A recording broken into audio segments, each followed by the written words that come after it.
Hello and welcome to Indus Special. I'm Meshal Malik. Now, throughout history, individuals who have felt their voices stifled and individuals who felt they were victims of social injustice took to the streets. With banners and slogans, these masses of people sat and stood through the rain, the cold, and the heat. The purpose was one: to bring about a change. And surely, the power of the common man with a passion to fight for a cause has brought about revolutions. From the French Revolution to protests spreading over the Middle Eastern states after 2010, to protests that are still ongoing, activism has never been futile. Even when authoritarian states force masses to be silenced, their struggle itself symbolizes an awakening. Today we discuss the protests in 2018 that were expressions of resistance. Amongst these protests are those that were geared towards making the world realize that climate change is real. On the other hand, the Yellow Vest protests in France opposed a green reform. In Britain, people marched for a second referendum. In Europe and the US, there were notable activisms for and against immigration. And then there were protests in which people, despite their lives being at stake, protested for freedom. We're joined today with Simon Mannings, who's an economist from London, and Alexis Pauline, who's a journalist from Paris. Thank you so much for joining us. Let's move on to discussing a protest which for the past month and a half has been dominating the news, the Yellow Vest protests. So in this protest, what we saw was that Emmanuel Macron wanted a greener France, due to which he promised that there would be a spike in fuel taxes. However, this caused mass demonstrations across the country. This also resulted in almost 8 deaths and almost 135 people were injured. With all this that was happening, I'll take my first question to you, Alexis. Do you think the president was expecting this reaction? Of course not, because the reaction was not anticipated at all. The tax raise on fuel was in the program of Emmanuel Macron, and it was supposed to be to help France's economy to get greener. The problem is that the Yellow Vest people understood that the tax was not about financing transition measure for greener France, but just to help the French state budget, because as you know, France has a huge debt, and it was a way to find money in the pocket of the poorer people because of President Macron's present to the riches that he made at the beginning of his mandate. And after a few days, the movement escalated to a big thinking about the power of Mr. Macron and saying, we haven't voted for this and we are not stupid.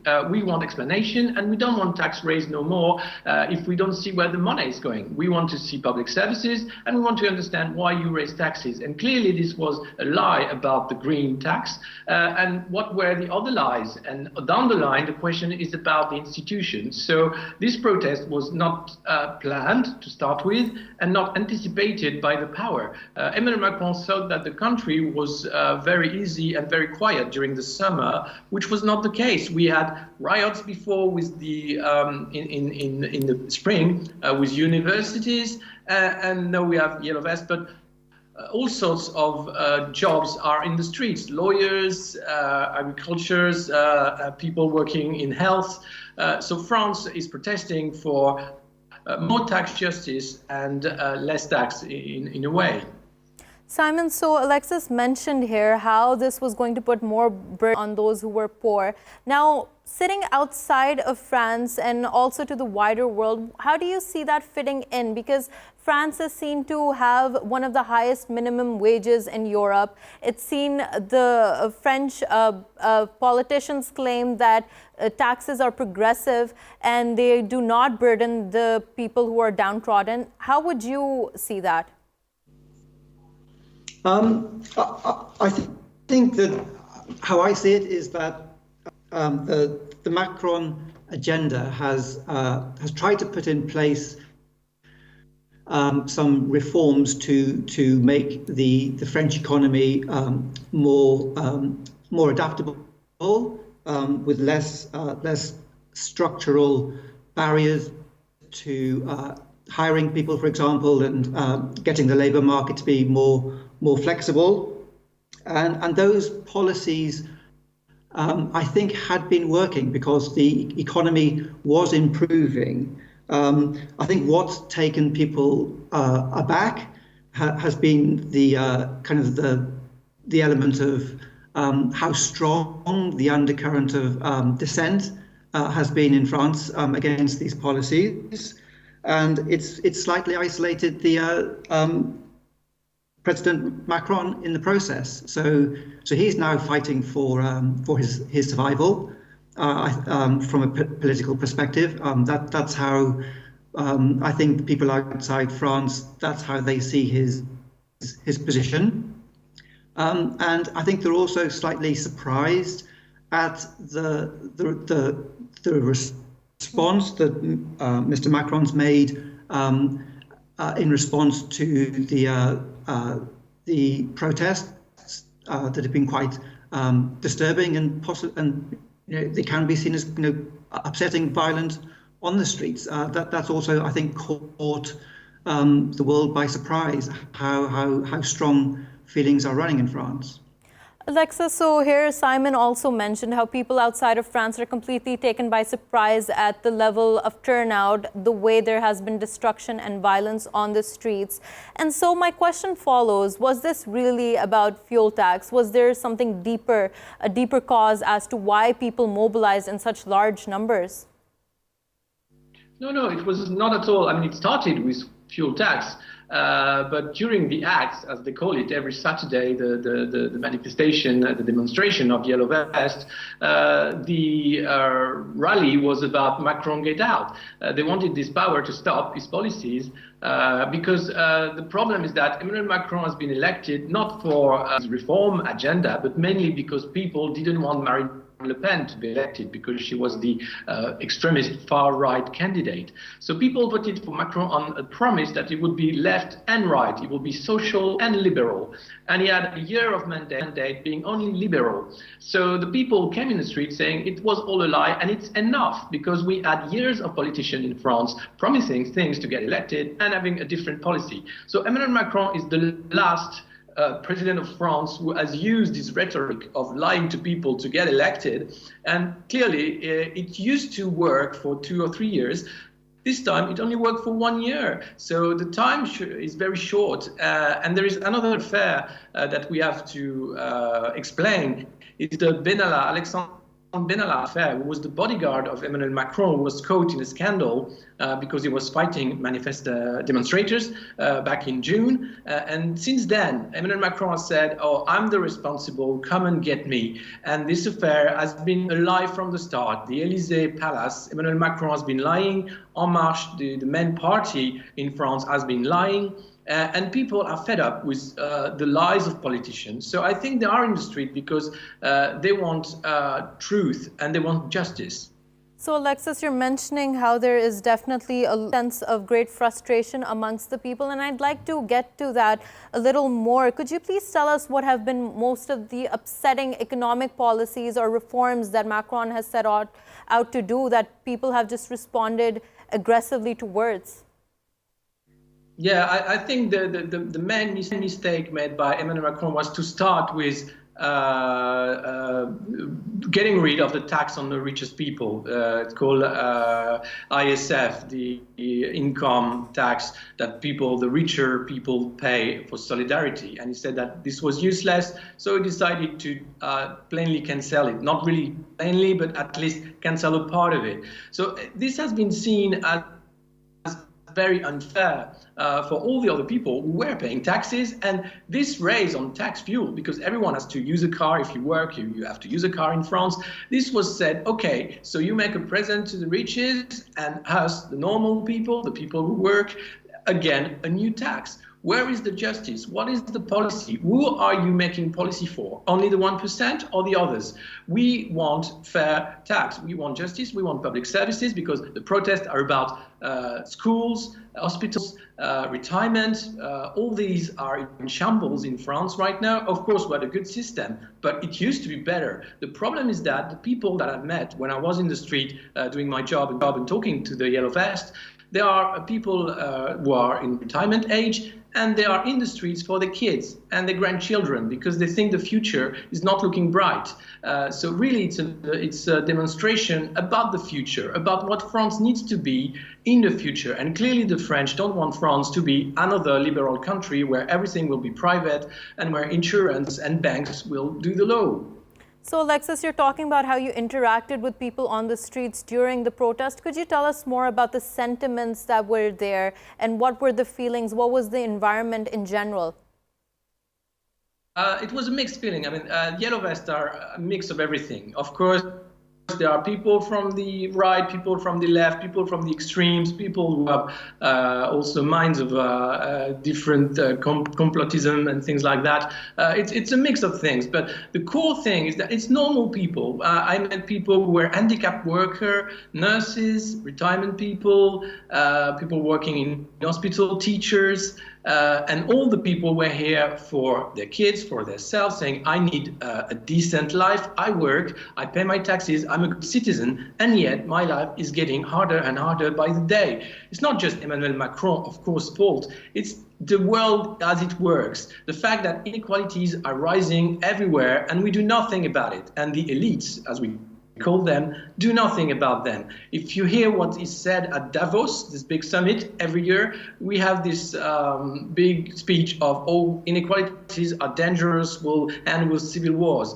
Well, I think that's the time has come where we have to act, the elites have to act clearly about inequalities and not just having speeches. It's time to put the money where it's needed, schools, hospitals, and public services to a certain extent. Because the way it has been working so far is that the money has been collected and the profit has been collected by only a small percentage of people for nothing, just for money-making purposes.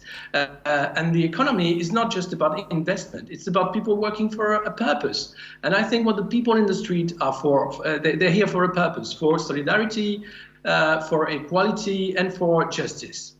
Simon, I'd like to take my next question to you. Do you think that the rising inequalities will, in fact, and these demonstrations that are spreading, and since the Yellow Vest protest is seen to spread to even Belgium and Netherlands, the elite will have to, in fact, start doing what Alexis here said that they need to do? Do you foresee that? I don't necessarily foresee that. I think the French situation, I think, is fairly unique to France. I get I think the French situation is something that it's not necessarily a movement with a particular leader or a political party involved. It's more that, for example, that there has been or there is no leader to that movement. It's simply a movement, a mass protest of the people. And I think in other countries, these kind of protests are very, very different, and they're marked by political movements with political leaders involved. Simon, so following from that, of course, this protest also had a lot to do with climate. And since we're seeing around the world that there is a rise in activism for climate change, and over here it's perceived that this movement was in fact trying to curb that. How do you see those two things reconciling, where climate change activism will become expensive, will become a cost for normal civilians? I see the movement for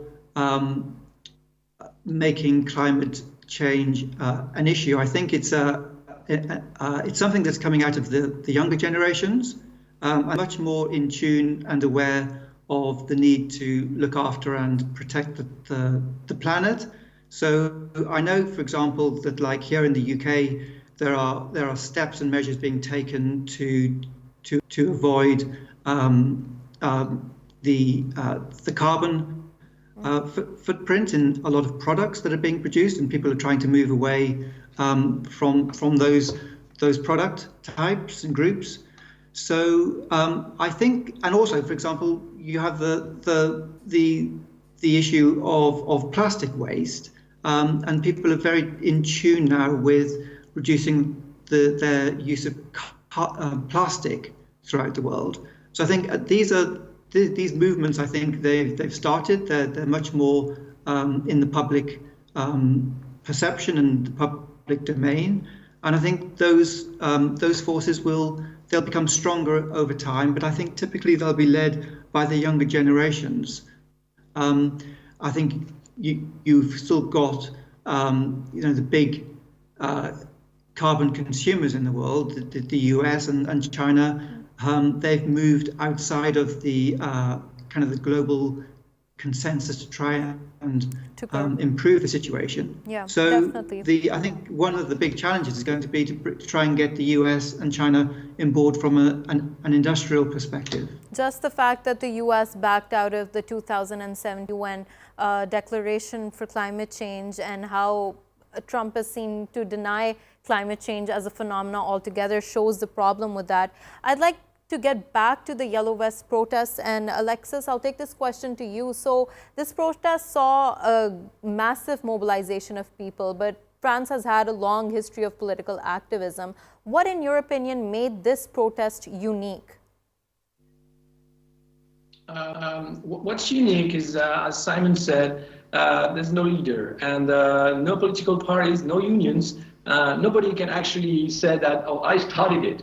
It started with one French citizen called Lipovsky saying, oh, I'm doing this protest on change.org, sign it, I want the tax to stop. And then people put on their yellow vest and gathered on the roundabouts in France, all over France. And then we had this first meeting in Paris, first demonstration in Paris, and then every weekend was a new demonstration. There are, of course, a few leaders that emerged from this, but some of them were discredited because they were affiliated to a party or something like that. So I think what is very new is that it's a leaderless movement, no political movements, because everybody in there has different political ideas, but clearly structurating into something about thinking about the French Republic and how the Republic, the institution of the Republic should change. Because the problem is, how can you elect a president and 1 year after he's been elected start demonstrating like this?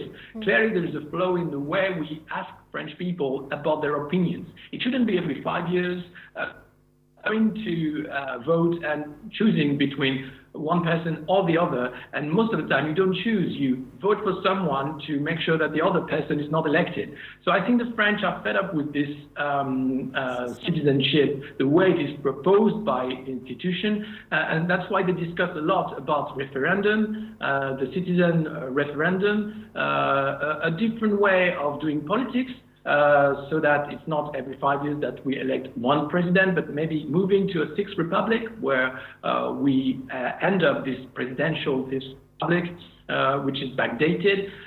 It's about a transition world.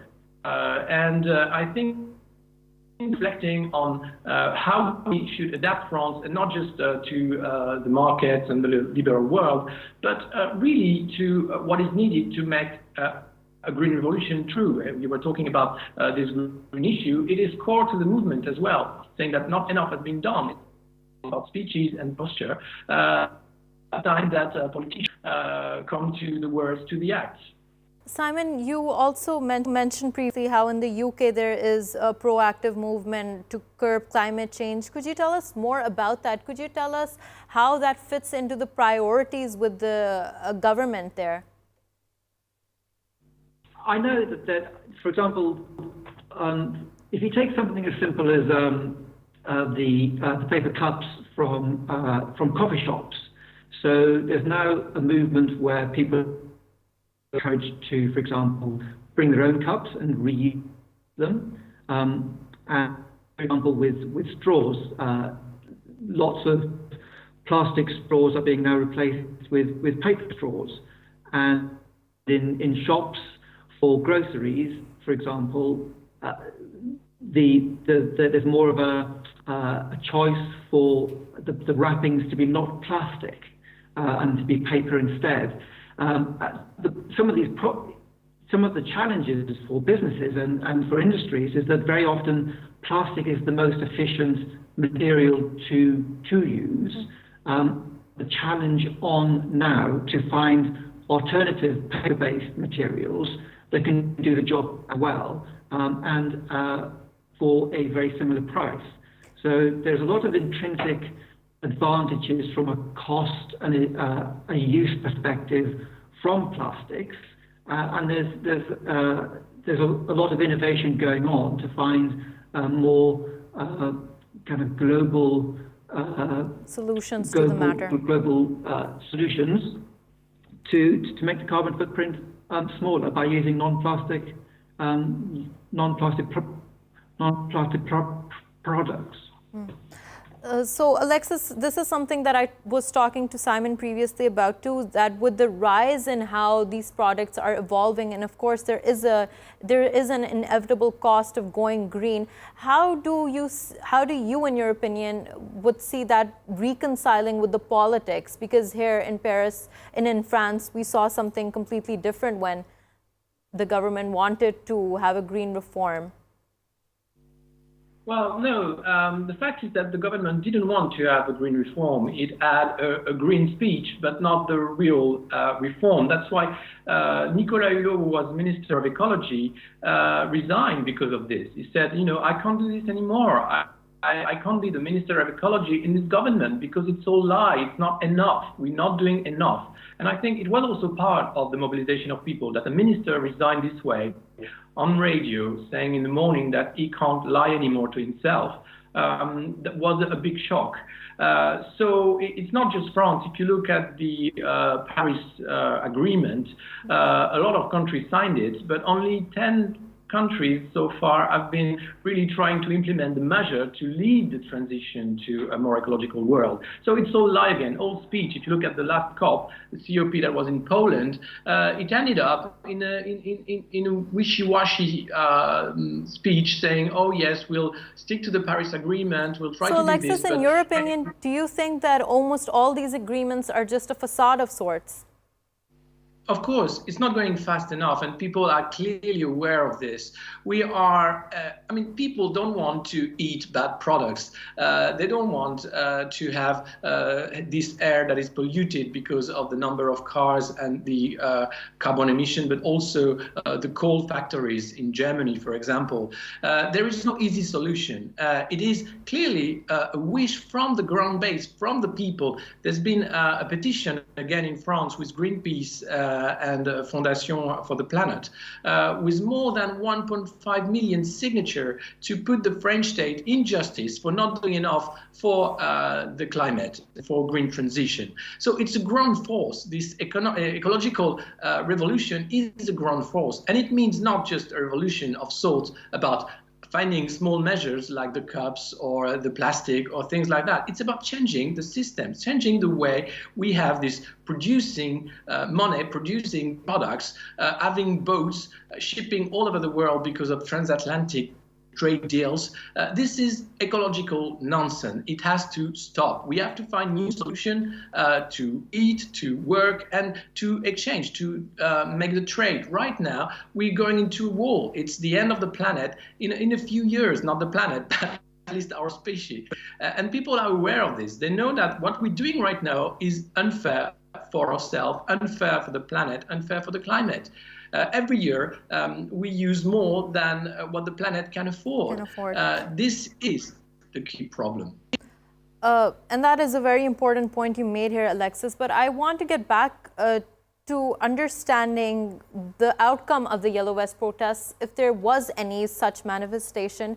Do you think that the government, do you think the president, being shocked at what happened, now will change tactics? I think the president is stuck into his role, his promises, his party, the institution. It will be very hard to listen. It took him about 5 weeks to speak to French people on TV and saying, I made some mistake.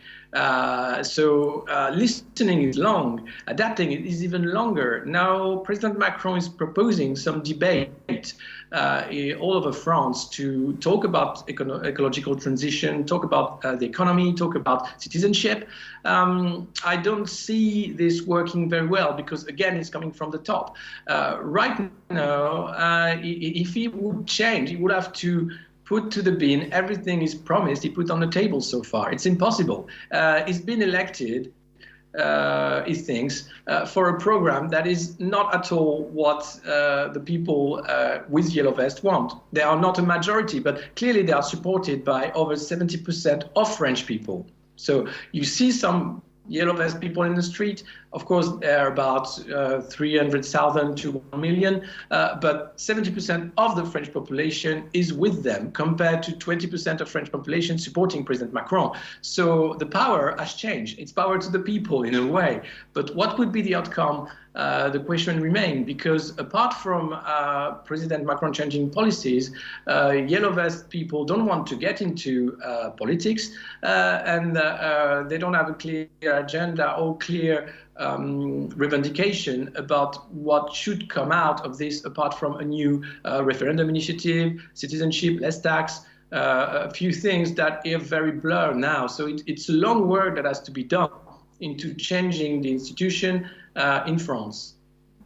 Thank you for that remark. Simon, taking the conversation back to you, do you think that this change and the force that people bring with them when they go out to protest can actually put pressure on governments to change their tactics? And I'm specifically referring to the UK, for instance, where many people marched to get a second referendum on Brexit, and there was not a change in stance. So where do you see that fitting? Yes, you're right. There was a big march in central London with the idea being that there could possibly be a second referendum, but our political leaders have always made it very clear that there is not going to be a second referendum. And the problem with I think government or politics by referendum is it actually diminishes the role of the politicians involved, because the public, the people elect politicians to manage government, and the idea is that specifically there should not be referendums because we've put people in place who we've elected to have these debates, come to and make decisions, and the idea that they're incapable of it, and they go back and have a series of referendums, I think that's not the way government's supposed to work. So from the outset, our Prime Minister, Mrs. May, said that there is not going to be a second referendum, and I'd be immensely surprised if there is one now. Thank you so much, Simon Mannings, for joining us, Alexis Pauline for joining us. It was a great debate. Stay with us while we continue this discussion after the break.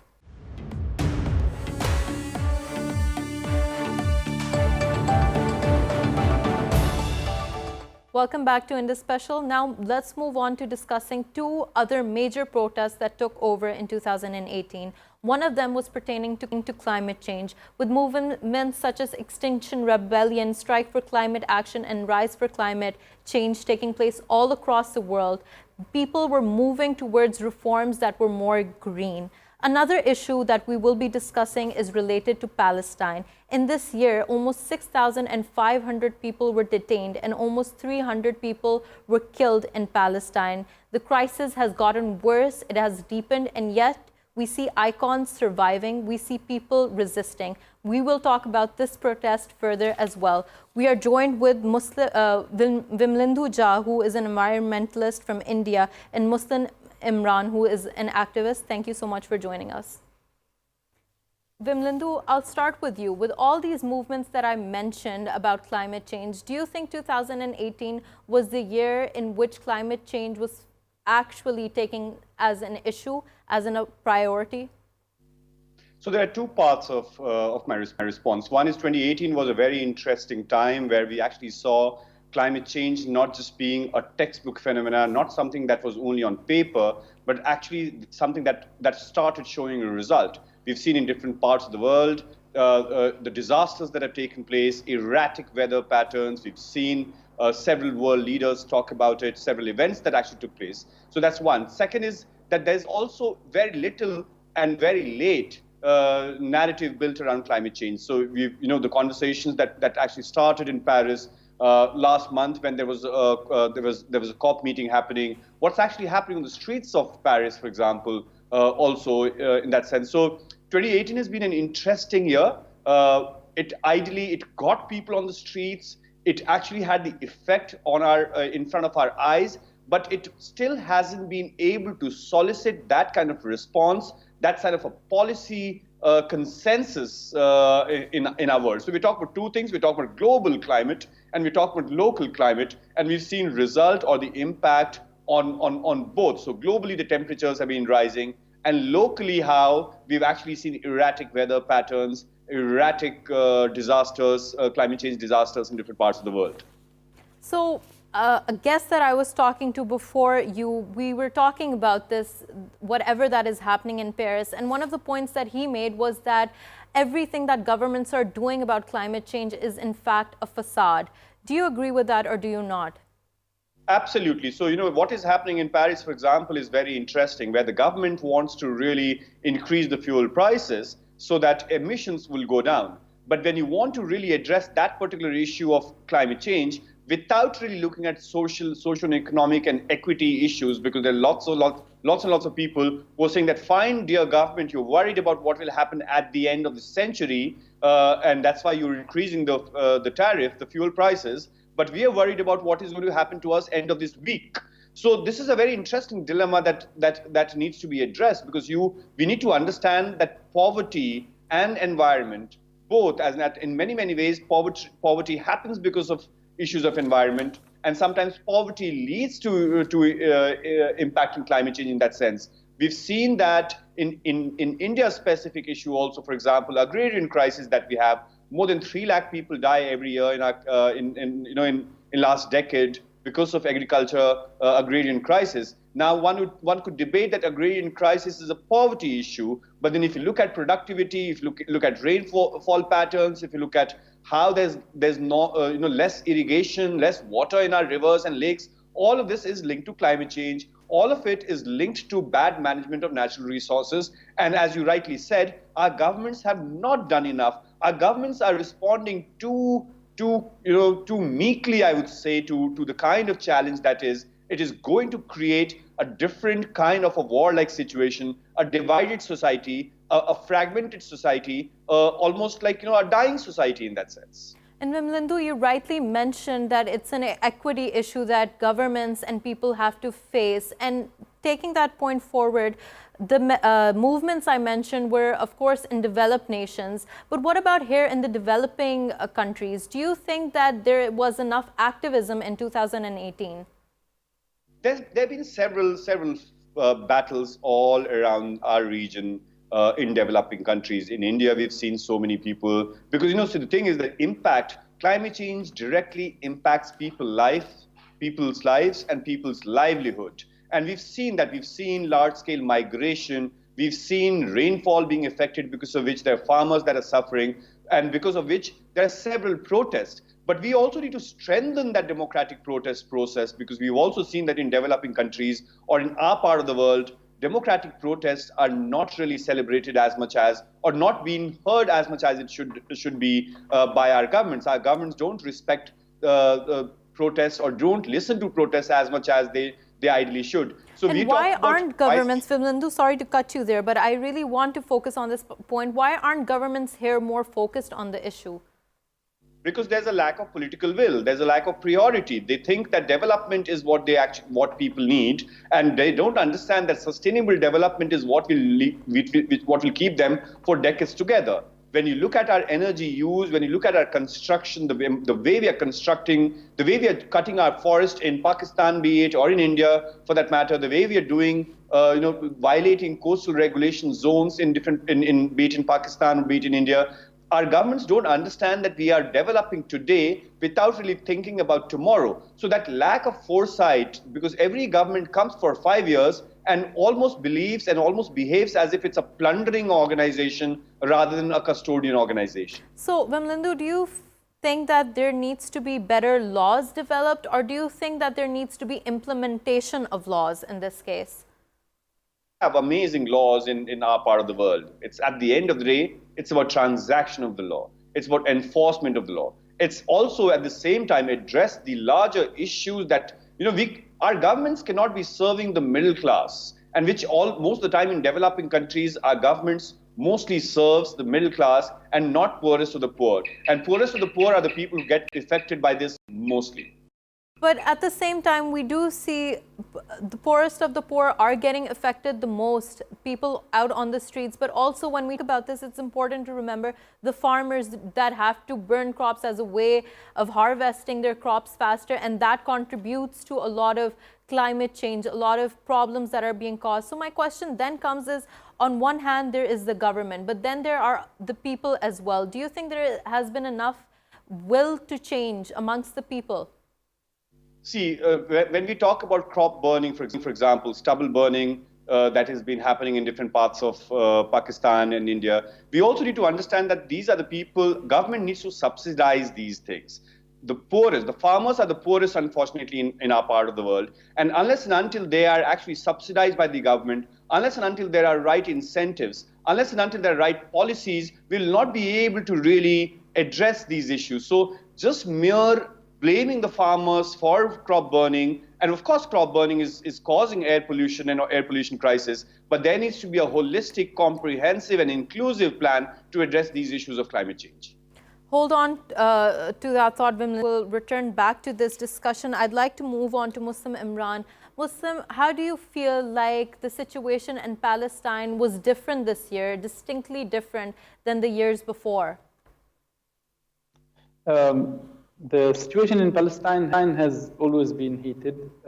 Clashes between Israeli occupation forces and Palestinian protesters are actually the norm in Palestine.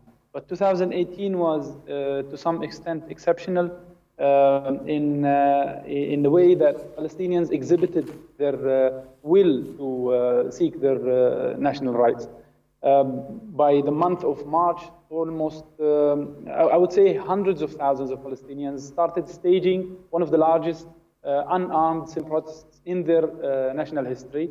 It started in Gaza. It still continues up till today. We are talking about 40 weeks of protests that involve people of all sorts of backgrounds. They all demand return to their homelands and end of the illegal Israeli siege on the Gaza Strip.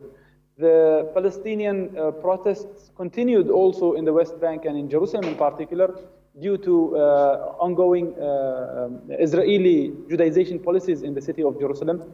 The number of casualties, as you have mentioned earlier, is beyond 290, but 241 of these were unarmed civilians who were protesting near the fence between Gaza and Israeli occupation. And these people were targeted by Israeli snipers, well-trained Israeli snipers using state-of-the-art sophisticated weaponry.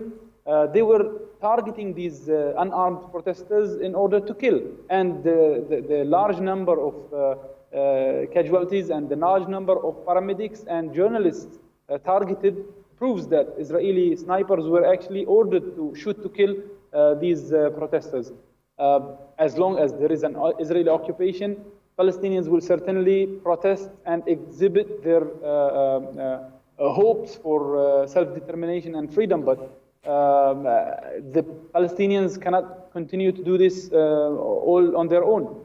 International intervention has to come. And I think one of the messages that the Great Return March demonstrations in Gaza is sending to the world is that the international community has to come and intervene. Israel is bluntly violating international laws, international resolutions on a daily basis, and this has to come to an end.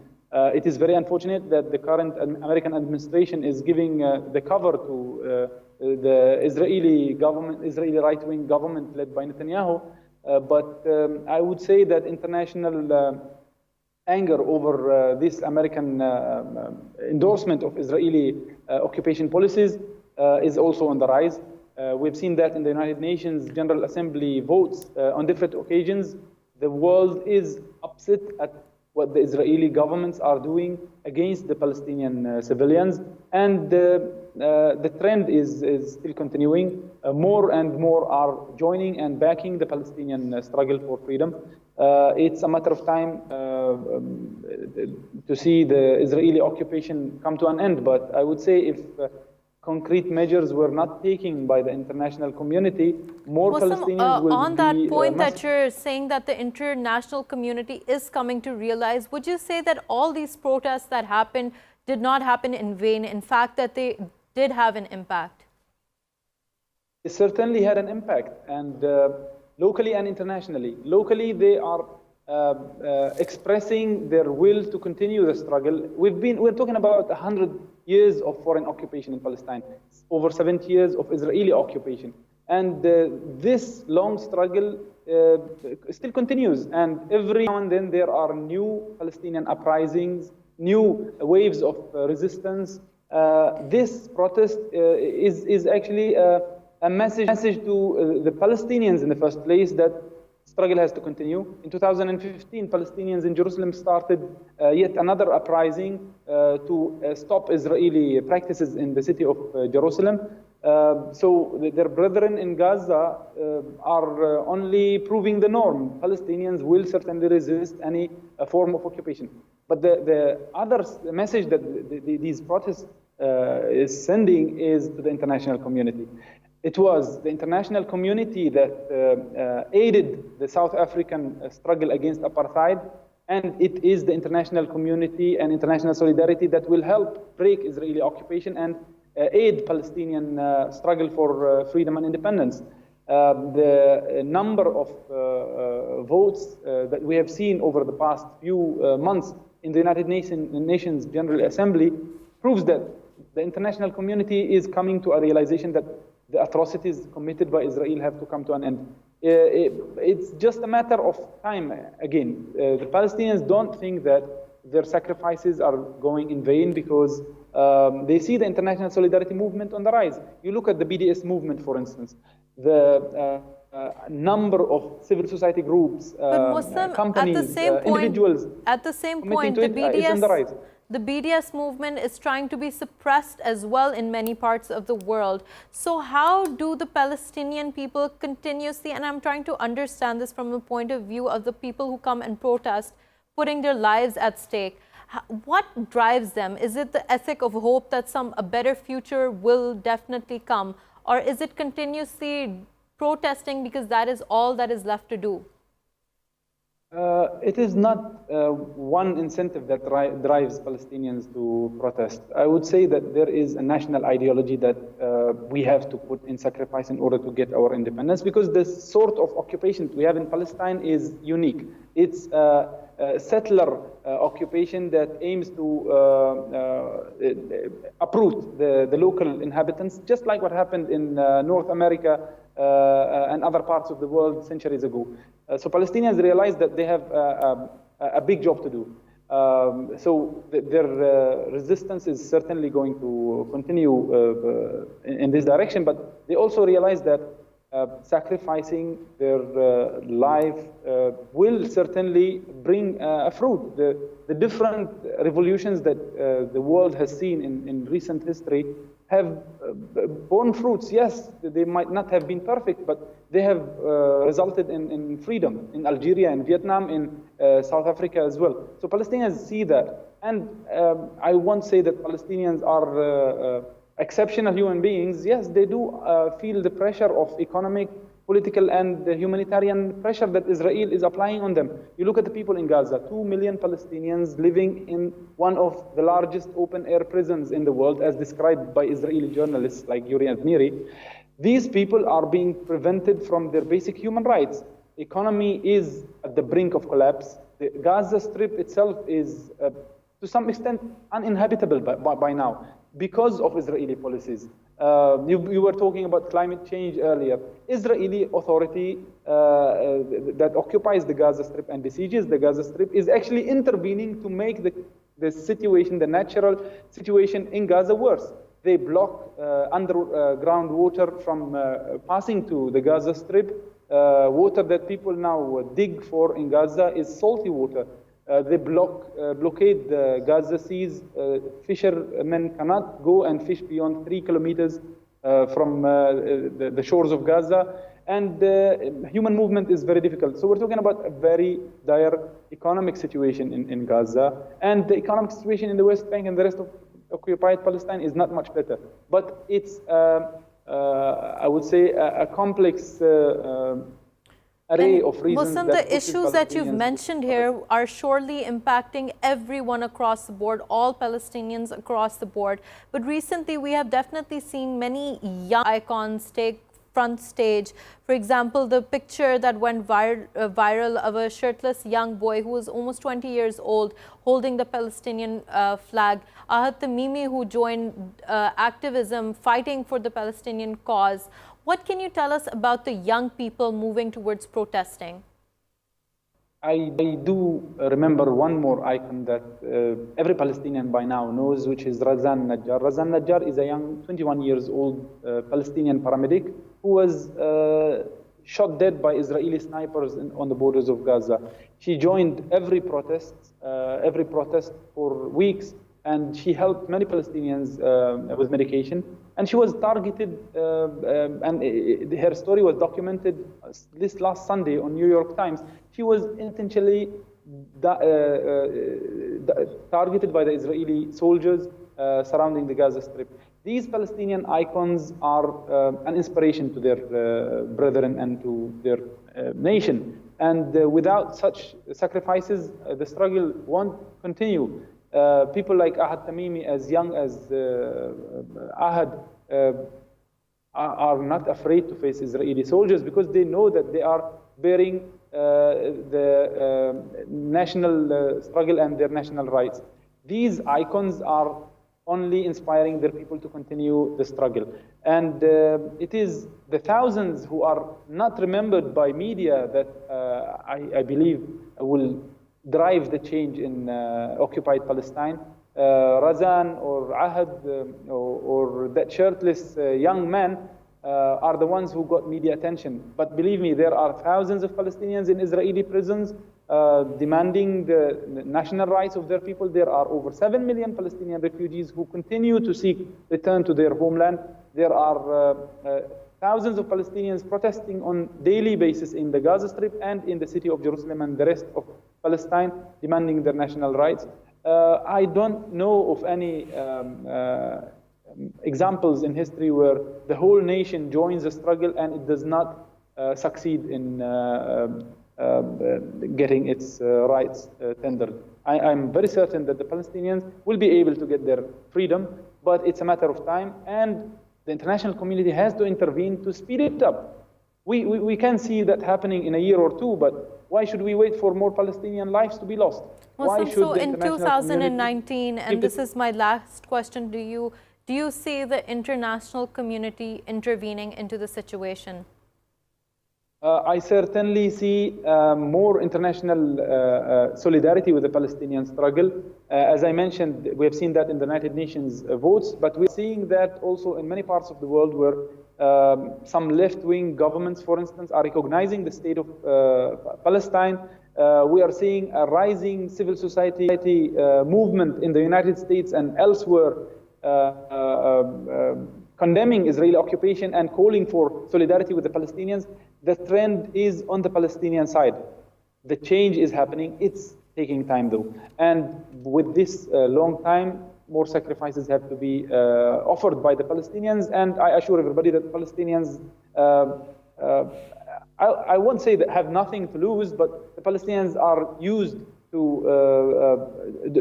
do their best to protect their national rights. One of the longest strikes in history was the one that was staged by Palestinians in 1936 against the British occupation. It lasted for 6 months, and it was only broken when regional intervention happened, promising the Palestinians the end of the British immigration policy. Thank you so much, Muslim Imran, for joining us. Running out of time, it was a very important protest that you brought to light and a struggle that has been going on for decades that definitely needs more global attention. I'd also like to thank Vimlindu Jha, who joined us earlier talking about the climate change that is taking place globally. Thank you for watching Indus Special. We hope to see you again tomorrow.